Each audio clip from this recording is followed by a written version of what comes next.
নমস্কাৰ বন্ধু বান্ধৱীসকল, মই আজি আপোনালোকক আমাৰ ট্ৰেণ্ডিং অসমীয়া চেনেলটোলৈ স্বাগতম জনাইছোঁ। আশা কৰিছোঁ আপোনালোক সকলোৱে ভালে কুশলে আছে। মই আজি মাছৰ মূৰেৰে সৈতে ভেদাইলতাৰ কাৰী বনাবলৈ লৈছোঁ। আশা কৰিছোঁ ভিডিঅ'টো চাই আপোনালোকে নিশ্চয় ভাল পাব।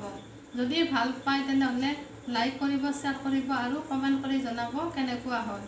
তেনেহ'লে আহকচোন আমি ভিডিঅ'টো আৰম্ভ কৰোঁ।